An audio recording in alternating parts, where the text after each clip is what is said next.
Hello, welcome. Thanks for braving the rain, now the humidity. Appreciate it.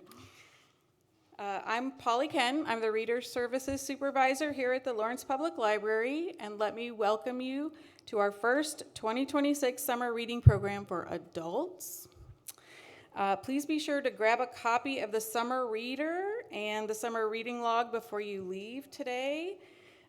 We have several programs for adults, and we'd love to see you there. And also, we met our 1,500 adult reader goal, and we want to crush that this year. So if you guys could help us out, that'd be great. Before we begin, some housekeeping items. Please note the auditorium exits are to the right of me here and behind you. Restrooms can be found in the lobby on either side of the auditorium doors, and there's a drinking fountain near the front entrance in the lobby. I've been given the honor of welcoming Eric McHenry, who will be introducing our guest this evening. Eric McHenry teaches English at Washburn University. He's the author of 3 books of poetry and was the Poet Laureate of Kansas from 2015 to 2017. He writes frequently for the American Scholar, most recently an essay debunking the Lawrence legend that Abe and or Jake was killed by a giant catfish. I'm going to read that one. His nonfiction book, Original Gangster, about the historical origins of the Stagger Lee legend, is forthcoming from Oxford University Press. Please welcome.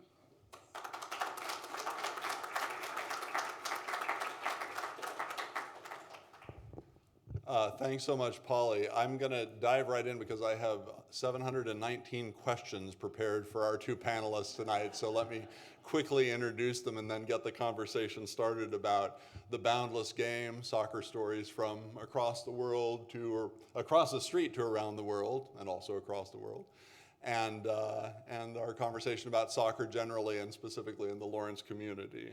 So we're joined tonight by Tim Bascom and Oumar Seck. Tim Bascom has been playing soccer for over 50 years now, starting in Ethiopia as a youth, and including a lot of pickup games in Lawrence and Manhattan in the last 5 years.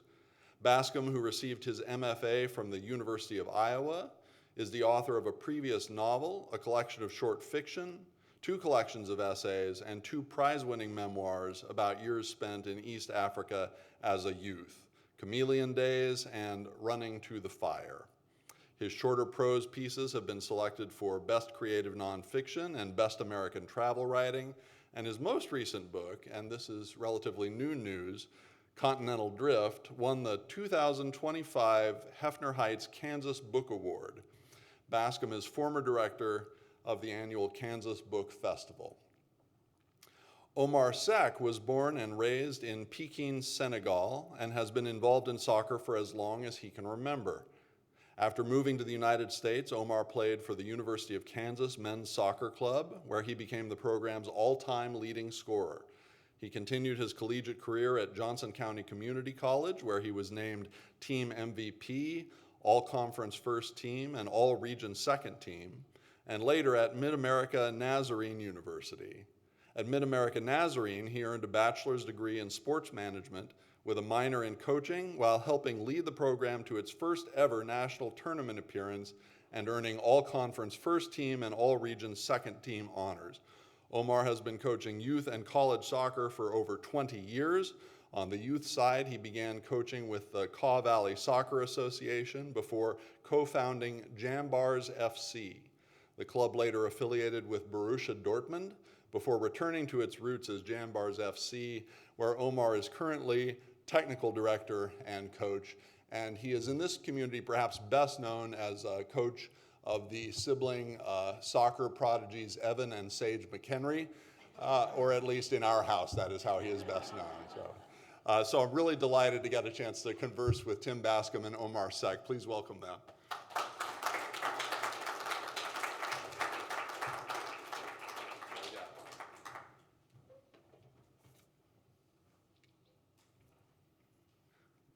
All right.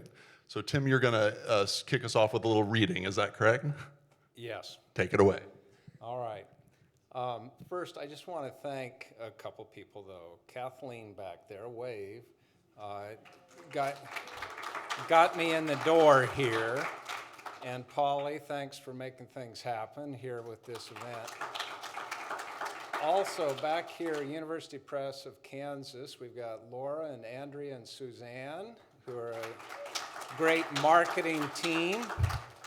And I'm very thankful to Joyce Harrison, who couldn't be here tonight, but she was the one who said, okay, I think we'll do this thing, this book, and I'm very glad that she did. What I thought I would do is just read a couple of short pieces as a start out, and then we'll have this conversation. Here's a little overview of the book. I've written these 6 earlier books, and you know, after a while, it starts to become kind of like digging a ditch, to be frank, sometimes, writing. And I thought, I'll just get my journal out like I used to when I was in college, and I'll just write. And I'm not going to think about it as a book or anything. I'm just going to write something I care about. And the first thing that came to mind was soccer. So I wrote this journal entry, and then I was like, oh, shoot, I'm going to write some more, you know? And then I wrote some more, and then I was like, I can't stop. And then, oh, shoot, it's a book. So that's how the whole thing evolved. And it is a combination of different material. It's kind of a mix of genres. So the contents include early chapters about me learning to play in East Africa as a kid in Ethiopia when I was only at first 5 or 6 years old at a boarding school in Addis Ababa. And it goes on from there to Kenya and Sudan, as it turned out. My parents were missionaries, my father a doctor, and that's how we ended up there.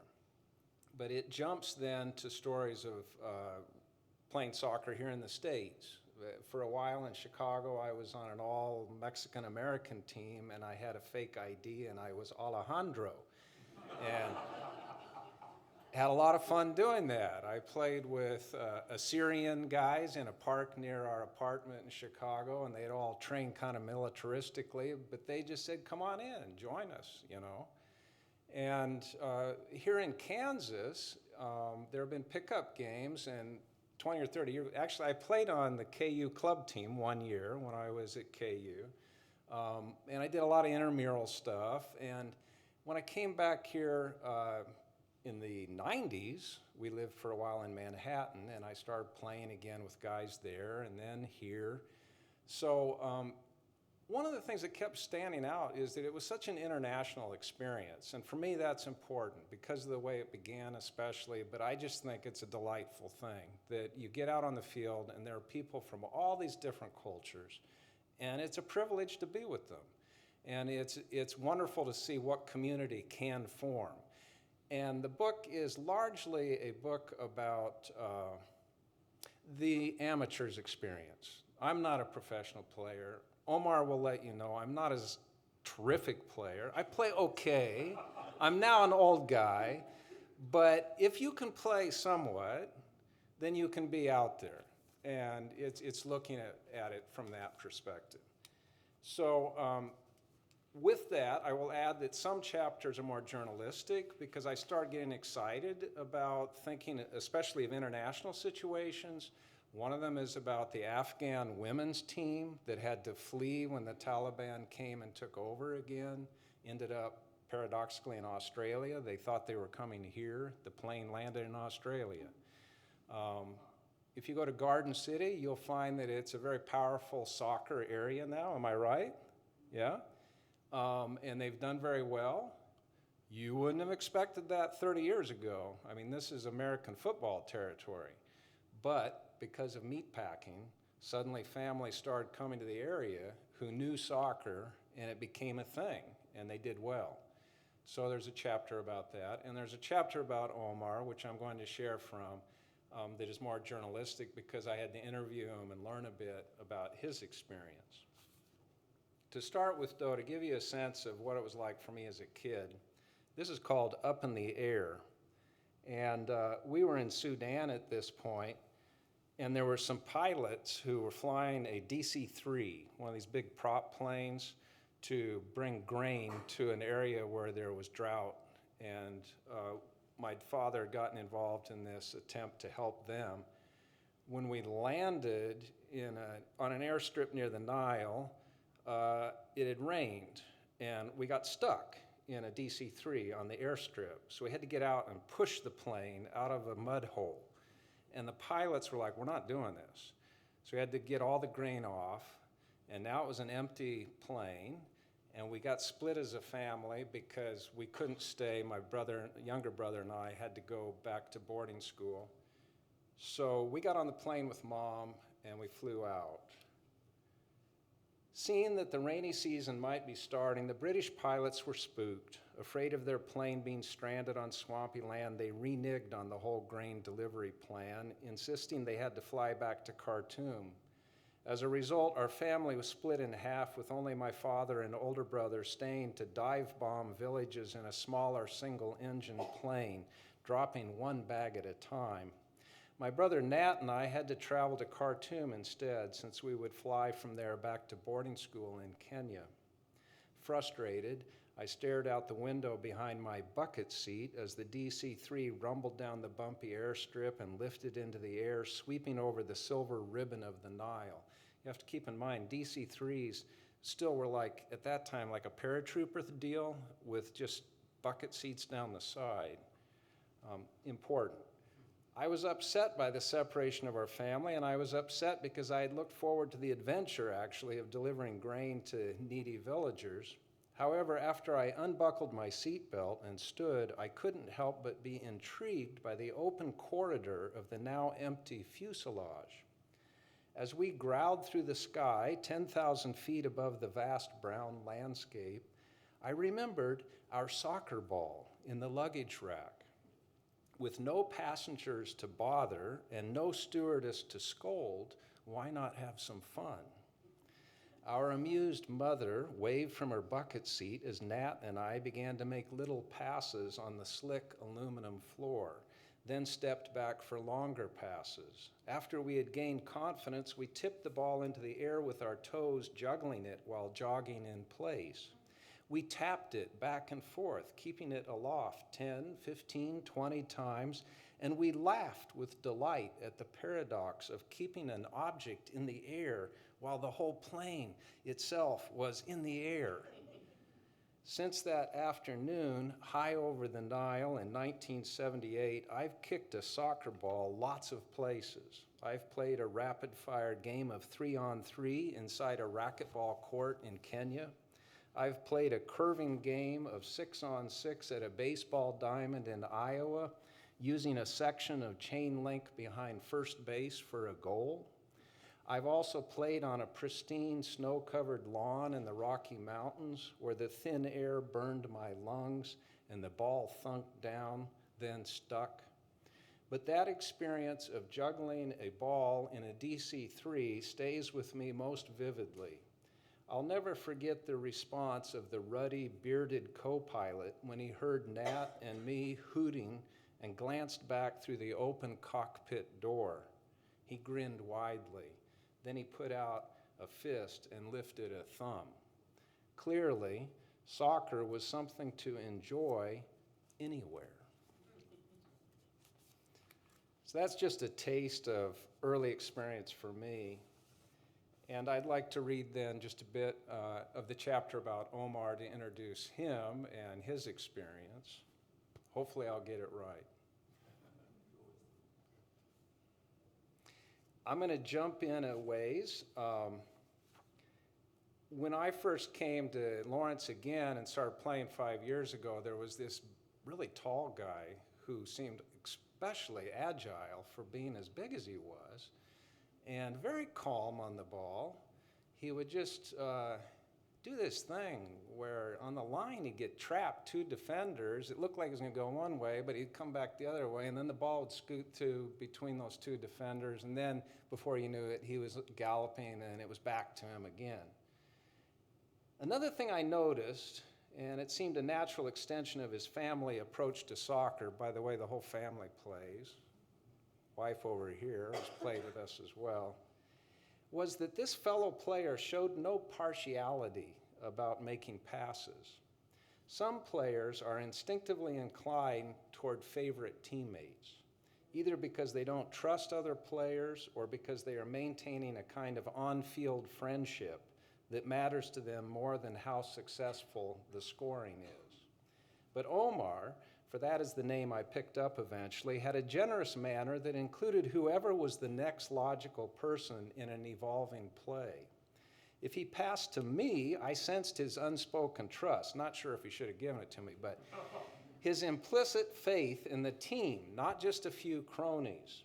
In other words, Oumar played the way a coach should play, as if modeling the right moves with each decision. As a result, I was not surprised to learn that he was indeed a coach. A friend tipped me off over dinner, and it happens to be Eric. "You play with Oumar?" he asked. "That man's a legend. He coaches practically every Lawrence kid. My son had him too." My friend went on to describe a particular moment that stayed with him from the years when his boy played for Oumar's club. A heated argument broke out on the sidelines at one of the high school matches, and the conflict was moving toward physical blows. However, as soon as the group saw Oumar tramping toward them, his tall, sturdy figure looming closer, every one of the young men went quiet and stepped back from their antagonists. "He's the friendliest guy," said my friend, "but a friendly giant is still a giant." After that dinner conversation, I started to pay more attention when playing with Oumar, and I started to see just how wide an influence he had. Certain college-age players interacted with him so amiably and with such warm respect that I began to realize they were former protégés. Sam, who was one of the most adept strikers, would show up only during summer and winter holidays, coming home from where he played for Grinnell College in Iowa. But he always met Oumar with a big grin. Robert, who dribbled at lightning speed and sometimes chortled as he outmaneuvered me, had a cheerful deference toward Oumar, even though Robert had become a hired coach for the Lawrence High School team. Then there was Abdullah, who could dribble through an entire squad of defenders, putting an exclamation point on his zigzag attack by shooting a rocket into the goal. I saw him treating Oumar with the same friendly respect. As I was teasing Oumar one day about all these disciples, having counted 5 or 6 on the field, I asked him where he had grown up, and I learned that he was from Senegal. Then he described some of his early life in Pekin, an arrondissement on the edge of the capital city of Dakar. His grandfather, the local imam, had a house next to the Pekin soccer stadium, which meant Oumar could go up on the roof and watch all the games. He did that constantly, from April to November, and since his cousin Kadim was a star on the Pekin team, Oumar had an instant in with all the players who represented their suburb against other neighborhoods. If they gathered in a tea house to boast about recent wins or to strategize in preparation for the next game, then Kadim would allow Oumar to sit next to him, absorbing all the soccer talk. That's where his devotion to soccer really took root. "I tell you," he said with a chuckle, "I wanted to be as popular, no, more popular than Kadim." Then he lowered his voice confidentially, still grinning, but with a touch of embarrassment. "Honestly, though, I was the worst player in my family." Even my father, who was the president of the Pekin club, didn't see much potential. After laughing a big belly laugh, he explained that he was the youngest in a whole age group of cousins and siblings, which meant he often wasn't allowed to join their games. Instead, he had to go off and practice on his own, kicking a ball against a wall.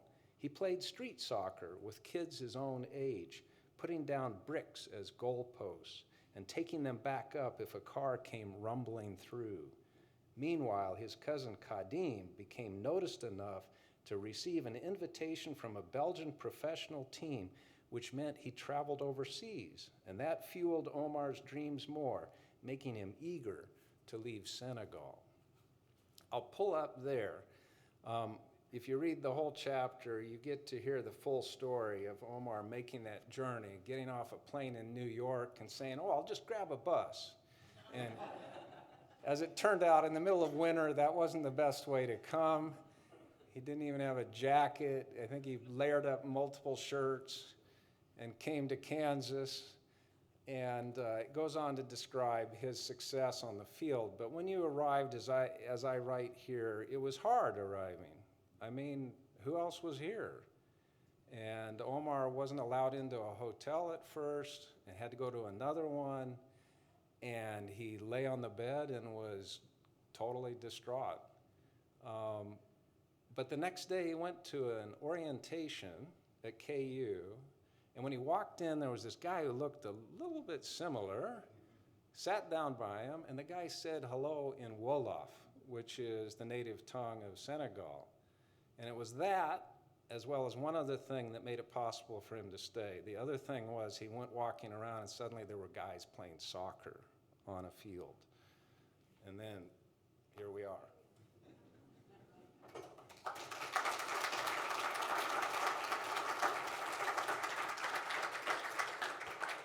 I'll ask a few questions to you all individually and maybe some common questions that you all can feel free to field. And as we're wrapping up, I'll turn it over to the audience if you all have questions as well. So I'm one of these soccer dads who, I'm just very American in this respect. You know, I grew up being vaguely aware of soccer. It was more boring to me than other sports, and I realize now that's because I didn't really understand what was happening when I was watching it. It didn't feed my need for instant gratification that basketball did. You know, another basket, another dunk, another three-pointer. You know, these people are just working constantly for nothing most of the time in soccer, you know. That was a back pass, and the crowd is applauding. I don't understand it. I spent a summer in Guadalajara in 1980 where it was religion and got introduced to the goal that's shouted when a goal is scored. And so I knew that there was something there that I was missing out on. But it wasn't until I started watching my kids play soccer that addictive quality of soccer, it got its hooks in me, you know, and I started to appreciate the artistry of it and the beauty and the community of it. One of the things that I heard pretty early, I feel like, as a parent of soccer players was that soccer is the sport of the future in the United States, and that it is now in its 70th year as the sport of the future in the United States. This sort of rueful joke that we keep waiting for everybody else to finally get it, you know, like to get what we see. Tim, in your book, you document a lot of, you know, examples of places where it's sort of breaking through. You talk about the development of soccer in southwestern Kansas with the families working at the meatpacking plants there and how Garden City is a statewide powerhouse now. And you talk about going to a Kansas City Current game, the women's soccer team that's professional in Kansas City with its own stadium, and how that sort of thing was unthinkable 30 or 40 years ago to see that level of support and fandom. Oumar, you've had a ringside seat for the last, you know, several decades of soccer's advancement or development in the United States. Do you feel like it remains the sport of the future? Do you feel like the future is now as the World Cup is arriving? Where has the progress been tangible to you? Yes. First and foremost, if you don't mind allowing me to go back a little bit, and because Tim talked about me being good at soccer, but I can tell you a couple of things. It's always been tough for me to pass him. So that tells you a lot about how good he is as a soccer player. Yes, Eric, to answer your questions, I think so. I think soccer is growing a lot in the United States. I will have to agree with you that it's going to be the future of sport when you come down to United States. And I think this upcoming World Cup and Lawrence being a town to host countries such as Algeria and being able to see countries such as Argentina playing next door in Kansas City, I think it's going to create a boost in the game a little bit, and people are going to be more involved with it. That's the goal, but it's a beautiful game, so I think it's going to keep on getting big, yes. Tim, do you have thoughts about that too, about the development that you've seen? I know a lot of your book is focused on this, but do you feel like it'll cross a threshold where it'll sort of enter that basketball, baseball, football, maybe hockey kind of pantheon with Americans where it will get similar recognition? I think for women it already has, I would argue. that it's huge. U.S. women have done so well that it's a big thing for them. And I think, yes, it is growing. I've got the long range on here because, 50 years of watching this, and I was in a small town in Troy, Kansas, up in Donovan County near St. Joe, Missouri for 6 years when we came back from overseas.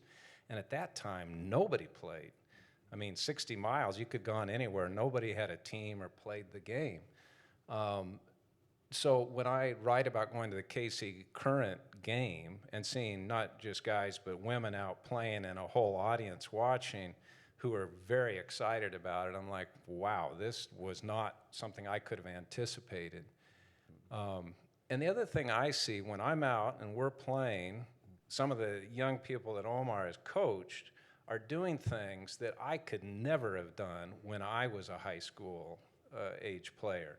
So they're getting better, no question in my mind. That's really heartening to hear. I won't be satisfied, I don't think, until I regularly see MLS highlights on SportsCenter. Maybe replacing That's true. hockey That's highlights. true. Maybe. As an English teacher, I keep thinking about soccer, and your book made me realize that I've, in a sense, always thought about it in terms of language and in terms of really skillful soccer play I view almost as like a kind of fluency. I don't know if this makes sense or not, but if you see somebody who's been playing soccer all their life and you see how good their first touch is, how they can direct the ball any direction or stop it on their first touch, it's almost like they're playing without an accent, that's their native language, And often if you see someone who came to soccer just a little bit later, where they're very intentional and they're very skilled, but their first touch is just a little more uncertain, it's almost like, oh, there's that hint of an accent there, like that they've come to this more recently. And it just seems analogous to, the experience that you described, Tim, when Oumar, when you first arrived, uncertain about what your future held. You don't know anyone here. You didn't feel like you didn't go where the climate suit your clothes. You didn't pack appropriately. You were trying to take a bus from New York to Lawrence, Kansas. But immediately people are speaking Wolof to you in this of all places, and then you see people playing soccer, and you can jump in that game, and it's like it's a language that you have in common with these people, even if your literal tongue isn't the same as theirs. There's a kind of a communication that's possible there. Let me just throw that idea out there about soccer sort of as a language and maybe as a bridge building language, since that's a figure that you use for it in your book, Tim. Any comments that you all want to make on that idea? Yes, for me, I think soccer is more than just a game. Soccer has its own language, like you mentioned. You don't need to speak any language. You play the game, you show up, and you start talking to everybody, making friends. So it's above and beyond just kicking the ball, and that's what the game has done for me personally in my life. Growing up in a family of footballers, like we call them in French, a lot of people know the games and play it so well. So that's why I wasn't expecting to be that good of a soccer player, but yeah, it gave me a lot. So I respect the game so much and enjoy it so much. Yeah. Tim, any additional thoughts on the idea of soccer as a language or soccer as fluency? I just know that people have been kind to me over and over when I've been in strange places, and I guess I'm a little odd because I'll just walk up and say, hey, can I join you? And they could say no. But over and over, I've been welcomed in, whether it's on a beach in Cornwall or it's in Soweto, Johannesburg in South Africa. I've had places where people say, okay. So that language is enough, even if I'm not a very good player. If I know enough that I can jump in, then they're like, come in. I probably sugarcoat things a little bit because I'm looking again at it as an amateur who just loves the game and can join in, often pickup style. There is the dark side as well. Sometimes there's some real violent stuff that does happen. But I think within the group that works together as a team, I find it more warm than I do other sports. And I've played football, basketball, rugby, ran track. But I've found in the soccer circle a more welcome experience. You've used the term amateur twice now, which reminds me that someone pointed out once that etymologically, like an amateur is a lover, like one who loves a thing, like it's ama, it has that root there, you know. So when we distinguish it from a professional, we think, oh, I'm just an amateur. But in fact, what you're saying is, I do this for love rather than for money, which is kind of a beautiful thing. And you talk too about the vocabulary of soccer, how soccer will have international games that are high stakes and everyone's paying attention, but it's called a friendly, you know, like an international friendly. It's an odd thing. I was remembering my favorite word from... And kids come and hold hands and walk them out. That's onto right, the yeah. That's unusual, isn't it? It feels like it's, I don't know, there's an idea of community that feels like it's at the end of soccer. I remember how grateful I was for the word unlucky when I heard soccer players using it, because it was used in such a like, that's okay, come back into the circle sort of way. I remember watching my son, you know, in a practice, coached by Oumar, you know, and my son got an opportunity late in the practice to take a shot. He jacked it like 10 feet over the goal. It went, you know, 3 soccer fields over. And he was new to the team, and I was worried, like, are his teammates going to judge him for that? And one of the kind of leaders of the team said, unlucky. That's just all he yelled, you know, and it was like, it's all good. Luck is a part of soccer. We all have good luck and bad luck. And he was sort of invited back in. And Tim, you sort of distinguished soccer in one chapter. Sort of the vibe that's on a soccer field is distinct for you from the vibe that's on a basketball court, even though both sports have in common teamwork and, you know, camaraderie and the beauty of working together on a play that involves every single player. There's something fundamentally about soccer that feels more open and inclusive and just genuinely friendly in that sense. Do you want to say a little bit more about that?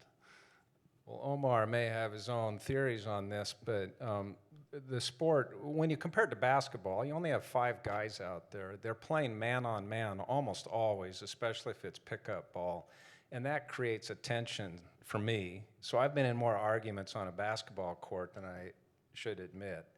And when it comes to soccer, I don't experience that as much. Yeah, I get mad sometimes, but it's different. And the spotlight isn't just on that one person showing his skill. It feels more team-like. It is more open. The ball, like you were saying, why is it going backwards? What are they doing going over there? Instead of towards the goal, you know. And there's something going on that's this more open dance kind of, that people have to learn how to work with each other. I don't know. What do you think, Oumar? Is it like that for you, or am I totally off? No, I'm gonna echo you on that one. I think that you're right on the money. So, yeah. I was wondering, as I was reading the book and thinking about your experience as a lover and fan of soccer, as a player of soccer, as a coach of soccer, as a parent of soccer players, all these different roles, and sometimes you're in the different roles at the same time. And I was thinking that if I were a coach, I bet the thing that would be hardest for me is separating the competitive side of myself from the perspective of, I'm a teacher first and foremost in this situation.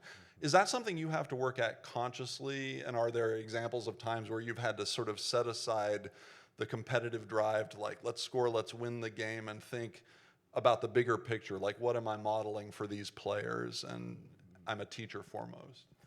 Yes, first and foremost, it's a game of passions. It's you gotta love it. So in my case, for instance, soccer has given me everything I got. I mean, my beautiful wife right there. So my family alone. So she plays soccer. We met through soccer. So I respect the game so much and love it so much. So whether I'm a coach, I'm a player, or whatever I am, I think the biggest thing is the passion that I deliver to whoever I'm playing pickup or coaching with. So it's the same thing. So it doesn't change in that regard. So with that, then everything else go to places. But if I coach kids, obviously it's about the developmental side of it, which is very, very important to me, just because that's what I was giving when I was young. It's about, you know, being able to express yourself on the pitch as much as possible.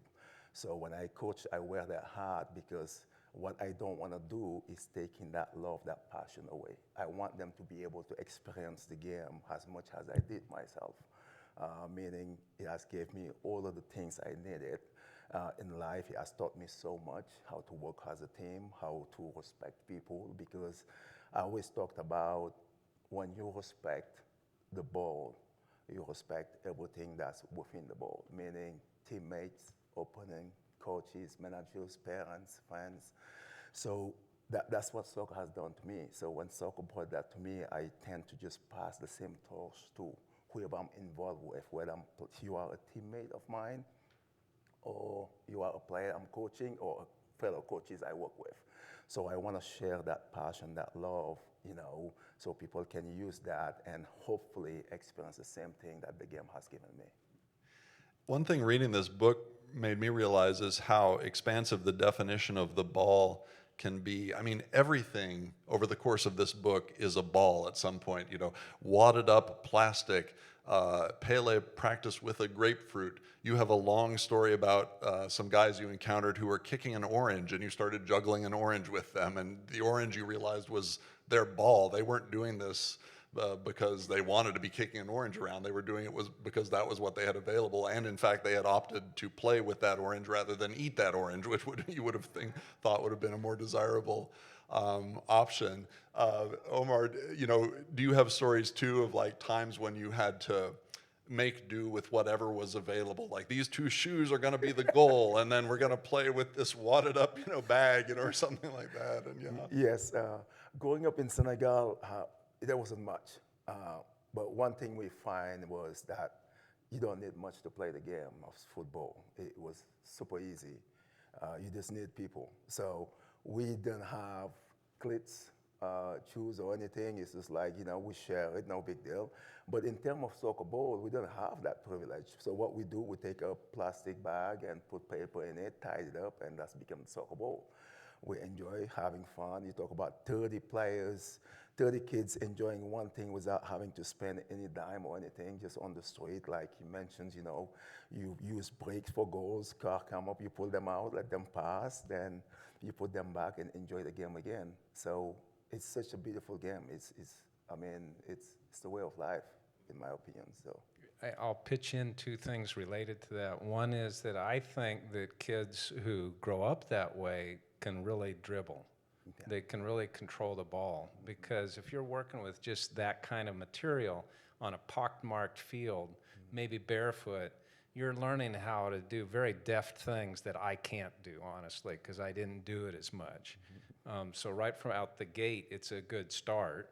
The other thing is that if it comes down to that you just need some ground and something round, then you can play soccer anywhere.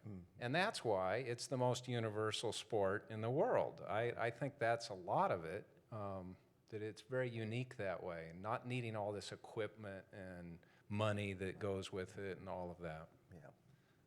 My wife has this verb that she uses, which is sportsing, which is any time that I'm deeply engaged with any athletic activity, oh, he's sportsing again, or he's off paying attention to sports ball. I, on the one hand, I'm sympathetic to the view that like people can get too worked up about sports and get too invested in them, and they take on sort of undue importance. There are more important things in the world. But I was thinking too, as I was reading your book, Tim, about all of the times that a word like transcendence appears in your narratives about soccer, all of the time when you seem to be telling a story that's culminating in some sort of an almost spiritual experience that involves bonding with your teammates, sort of with your fellow man, but also involves just gratitude at feeling connected to nature because it's so often played outside, and all of this. And I started wondering if like a big part of the appeal of soccer particularly, if you watch a Premier League game, you see grown men jump for joy all the time, like when they score a goal and all the people in the stands, you see grown men and women, just hugging each other, embracing, celebrating. It seems to me like adults being given permission to enter like an ecstatic state that nothing else in life maybe gives them. if I won the Pulitzer Prize, like I might jump for joy. Yeah. You know, but like I jumped for joy every weekend when my kids were, you know, and so I wonder if that, like, that transcendence, it doesn't feel maybe unique to soccer, but maybe soccer particularly because of how hard you have to work to realize the goal or To the get win. that thing in Yeah, the goal. to get that thing, that's right. Like Because that maybe it's uniquely conducive to that kind of ecstatic expression that you just can't get anywhere else, and it's a human need that it's filling. Yeah, I don't know. I'm just popping off up here, but yeah, tell me what you think about it. I have a chapter where I describe how long it takes to get a basket in basketball, you know, and it can be, you know, 10 seconds or less even. And what does it take to get some points in football? Sometimes longer than you think, but you can do it every 5 minutes or so, maybe. But soccer, there's some long waits. So it's pretty exciting when you finally get there, which is why that long goal, because we've been waiting for this, you know, yeah. And yet I feel when listening to your coaching or when reading your writing, that for both of you, I feel like you write a lot more about the beautiful assist or the sort of tiki-taka interplay, you know, between passers, where the ball is just moving as though the players are all of one mind. And I definitely remember when you were coaching, there'd be games where we won 1-0, and afterwards you'd express like kind of disappointment with the level of energy the team brought. And then there'd be a game that we tied 0-0, and afterwards you'd say, you all should be so proud, you dominated that game, you know, completely. And, you know, gradually, this is my soccer education, that like, oh, it's really not so much about the goals. In fact, maybe it's not really about the goals at all. If the beautiful game is being played, a larger goal has been realized. Like, does that feel true to you? Like that the goal is this kind of byproduct or this additional bonus, you know, that you get for playing well, but it's not really the goal. Yes. Yes, I agree. I think the goal is the reward. So when you play it or you're learning it, what's always happen is it's like you painting art. So soccer is that beautiful. It's something you are, you know, working on slowly by slow. So it's a game of emotions. That's why when you were talking about people jumping, you know, so happy because they won, you know, you always go back to the work you have put in prior to that final goal, that final game. So those emotions will come and crash at once. So that's why people don't hold their emotions. That's why young men and women jump to joy or cry when they lose a championship. But I think so, and I think that, you know, for me personally, you know, it's an art. So when you get involved with youngsters, you know, youth developmental, you're coaching them. So it's more about, you know, what the plan was prior to the game. It's not about the result of that game that day, whether you win or not. It's, you know, you seeing them getting better, enjoying it, working hard, and, you know, just checking some bullets left and right moving forward. So I think for me, personally, it's about that at the youth level as much as possible, not the professional level, of course, but the youth level is about that piece, just helping them enjoy it first and foremost, being able to express themselves, being able to be brave, and, you know, just showing the world who they are on the pitch, you know, making decisions. Because, like I said before, the game is bigger than just the football game. It's something that can help the young men and women understand and have certain discipline about life, like what it has done to me personally. So it's the rewarding side of it is bigger than just scoring goals. It's the team coming together and putting their sweat and fighting together, you know, accomplishing more than just what the game can teach them. So it's always big, yeah. I've got an odd question I've got to ask you, Oumar. Yes. Because it's just occurring to me. But when you watch soccer, if you watch professional level soccer, have you watched the coaches? Because the coaches in professional soccer, they're like this. They just sit in a chair like this for most of the game, and every once in a while stand up and maybe talk a little bit to somebody else. and the whole game's going on out there. But if you watch basketball, you got a guy running up and down the sideline, screaming at people, get out there, you know.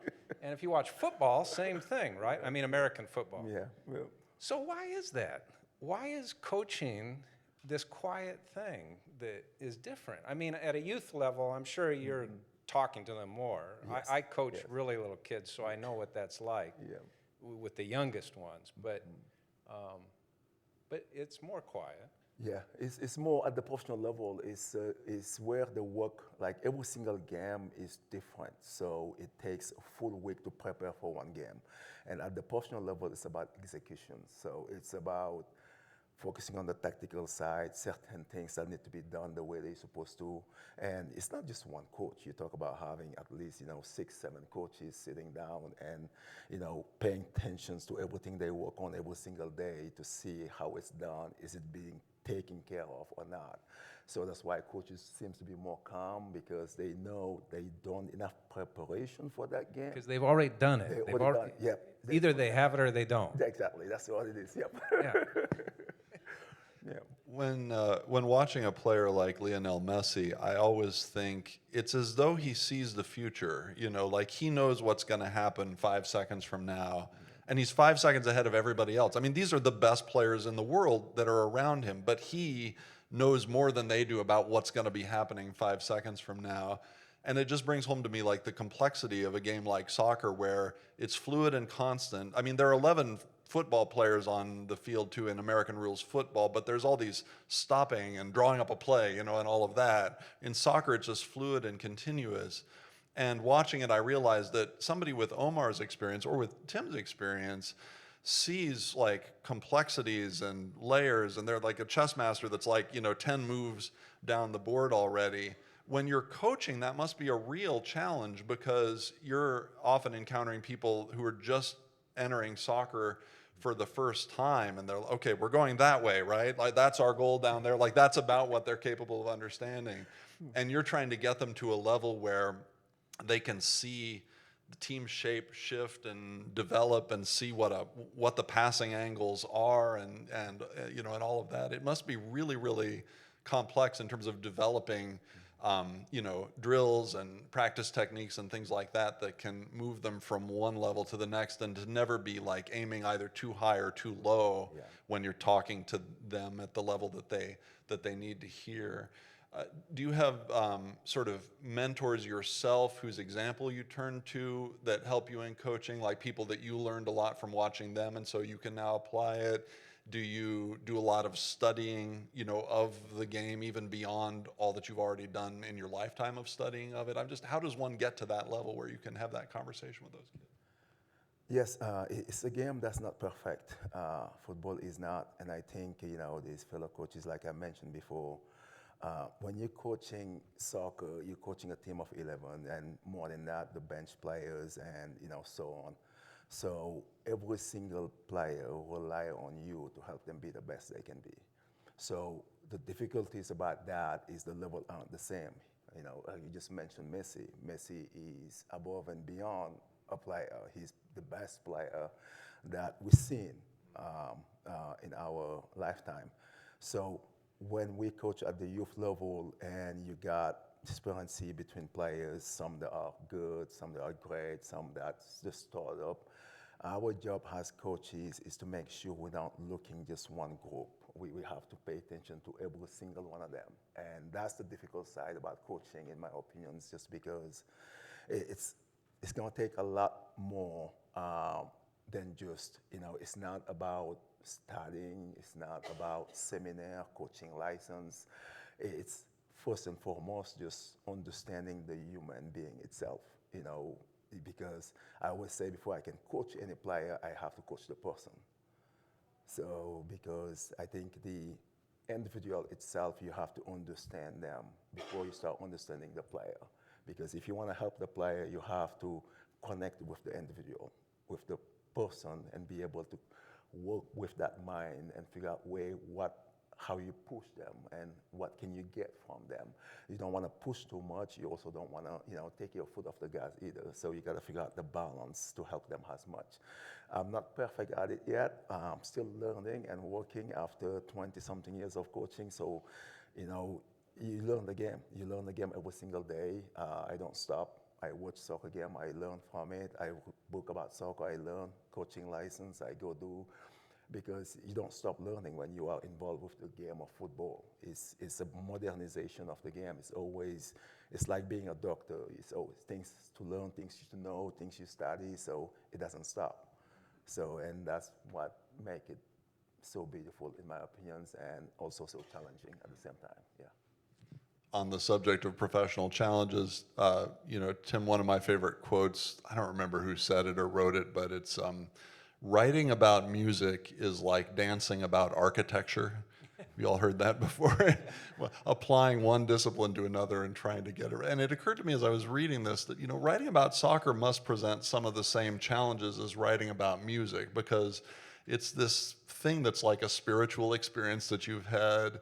Its joys are absolutely real, but I would think like kind of ineffable, like creating an experience on the page that replicates what for you is most exciting or thrilling or compelling or confounding about soccer.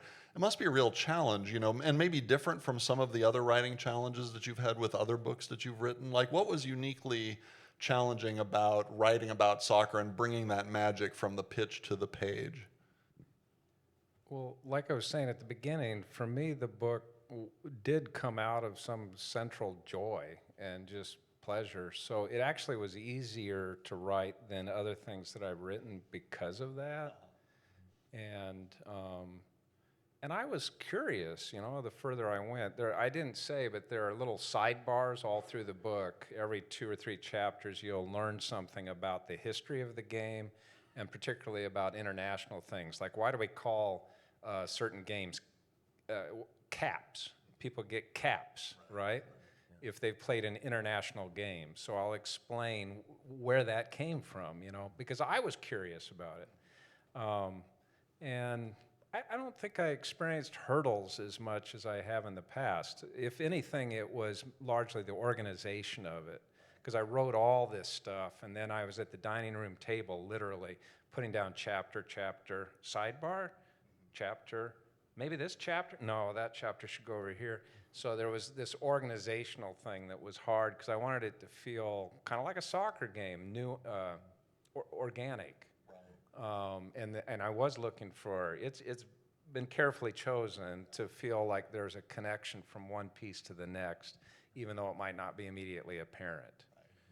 Yeah. It seems like those sidebars do arise right when they're needed, like just when I'm getting curious about why it's called soccer or why the referees have such authority or something like that. Here comes a 2-page sidebar that's sort of a mini explainer about that. Yeah. Well, maybe we should turn it over to the audience if folks here have questions that they'd like to direct to either Oumar or to Tim. And Polly, I can bring a mic around. Is that probably the easiest thing to do? Okay, let me give you a mic and then. Yeah. All right. Thank you. Anyone have questions? Becky does. 4 comments.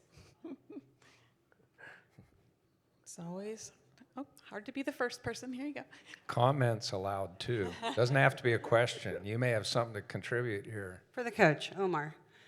Admittedly, a couple of Messis in the world, not necessarily coming from Lawrence, Kansas, right? Yep. As a coach, what do you think is the most important you can do for the children that you work with?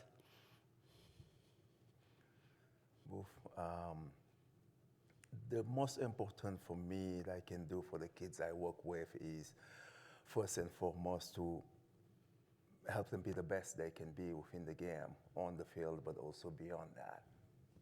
So that's always been my driving point when I work with kids, yeah.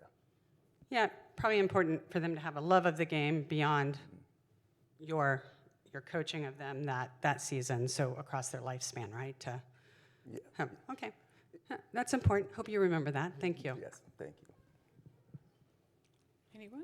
I else? think I'll just add too, having done a bit of coaching, not nearly as much, I found it interesting you were talking about know who this person is and how to work with this person, because some kids just don't have certain skills.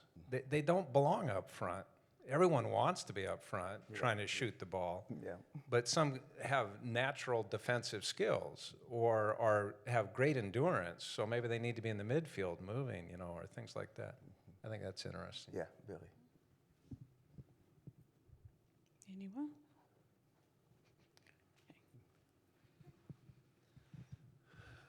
Hi. Hi. I have been listening just a little bit about the World Cup, specifically in Kansas City. And I heard that ticket prices were like $1,000 something, and that the expectation isn't being met on how many people are booking Airbnbs, et cetera. I was just curious of your take of how that's going. That's good questions. He's asking a difficult question. That is difficult. I don't know. I think this is the first time they're that expensive. I don't know why. People are having a hard time understanding why that much, including myself. I don't understand it because, anywhere else it's not that much expensive. So why is it that expensive this time around in the United States? That's the questions I would like people to answer, because everybody that loves the game understand you shouldn't be paying that much to go watch the game. That doesn't make sense. So somebody need to answer the questions, and I think some of the professional players actually, Tim Ware, who played for the U.S. national team, was complaining about it because he doesn't think it's okay that people are paying thousands of dollars to go watch a game, and I 100% agree with him. Yeah. So I don't know. Tim, any? It's a lot of it's being played in the U.S. The bulk of them, yeah. Mexico and Canada also. It's important to remember that. Yes, yes. But maybe there's some thinking, well, it's in the U.S. We'll just charge whatever we want. They'll pay. I think so. Maybe that's some of it. And then I think the other thing that has to be said is that we haven't been a very welcoming country lately, and I'm not happy about it. And it's a sad thing, given that the World Cup is the most incredible experience of nations coming together to play against each other, and they're fiercely competitive, but it's also exciting to see the fans who come from different countries and their pride about their culture being represented on the field, and I would like us to be more welcoming that way. Yeah. I got a question for you, Oumar. Put on your coaching hat. Now you're playing, you've seen a wide range of players throughout your coaching career. Mm-hmm. And the better players tend to walk that fine line between arrogance and confidence. Mm-hmm. What makes you happier? Being able to find out where that line is, or being able to understand the player well enough to guide him?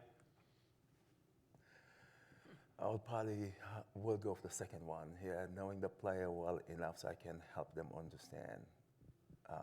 Because again, if you go back to the game being a game of emotions, sometime, and that's why you see a lot of things being misinterpreted wrongly in the game. You can see it, like, for instance, the African Cup, Senegal, Morocco. You just get done watching, just because you see how it went out of side, where a team decided to walk off the pitch, fans, and so the emotion is so high, and I think that's what I mentioned earlier, is finding the balance where you can start guiding people the right way, because we cannot let that carry over to the next, if possible. So it's tough. It's not easy when you love it, you're passionate with it, but at the same time, it has to be controlled. And the difficult things is that being able to control that at certain times. So I guess that's gonna be tough, but that's my approach will be figure out a way to know them enough where I can help them see it in a different way if possible, and help them balance it out. The game has a lot of arrogant players, actually, I think. Yeah, it's quite a bit. But I find that interesting, because I think if arrogance, or in the sense of confidence maybe, that just has to be there, like I'm intrigued by goalies. Some of them are just really arrogant, I think. Yes. More. But they almost have to be, you know? Because it's like it's on them. It's the position on the field where it's really on them somewhat, and they know that, and they won't survive if they don't have something in them. But like the Argentine goalie, he can be kind of difficult. It's hard. I think the main thing is, can the player still be part of a team? And helping coach that into a person, that you're still part of the team, even if you got that. You have one more? I've only actually watched a couple of soccer games on TV. I'd like to watch more. Do you have any hints or tips on how to watch a soccer game on TV?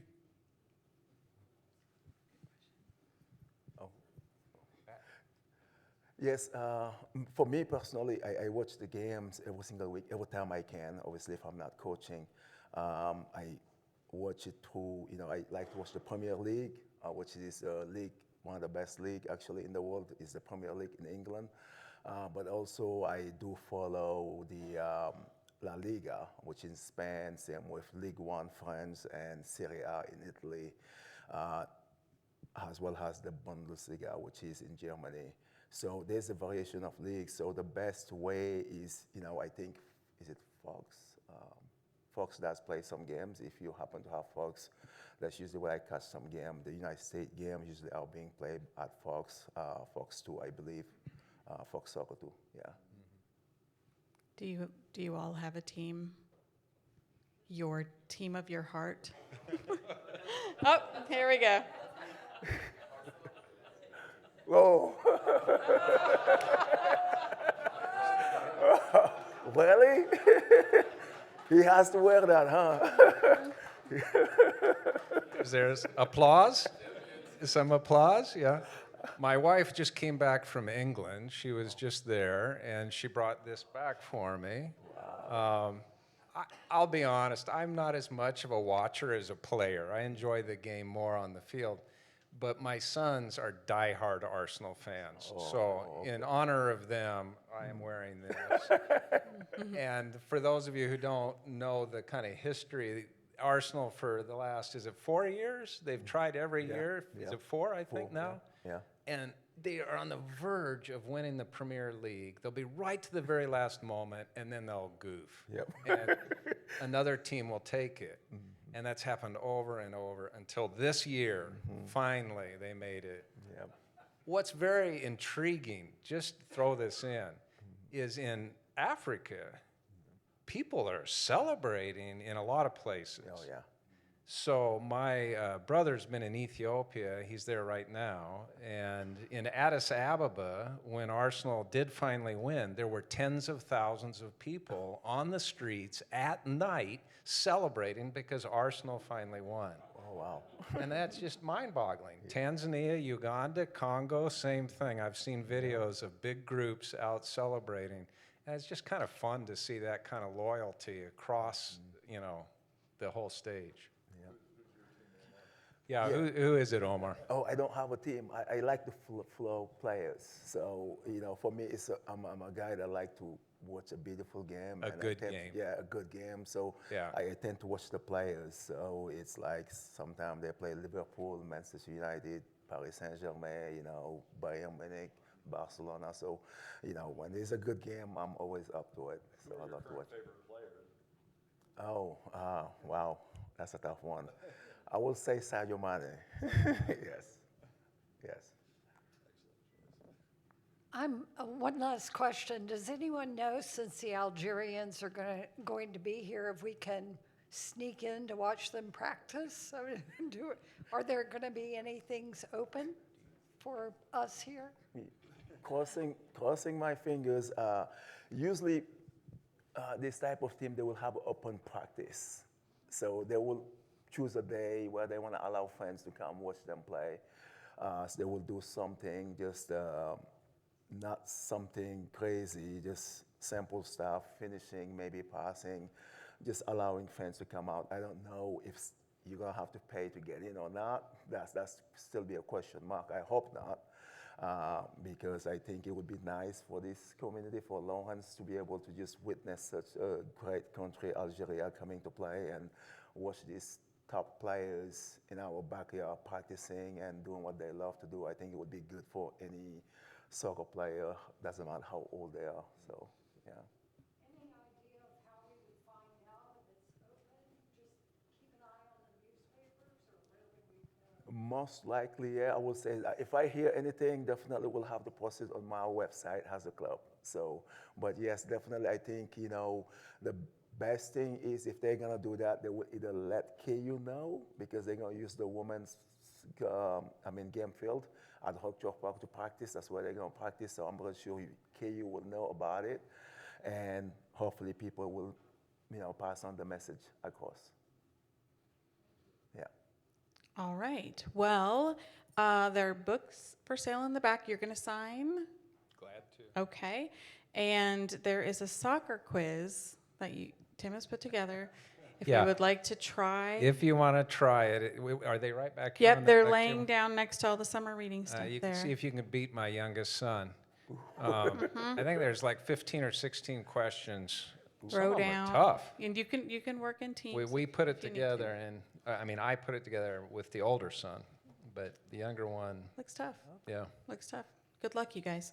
Come Thank you. see me if you want to get your score.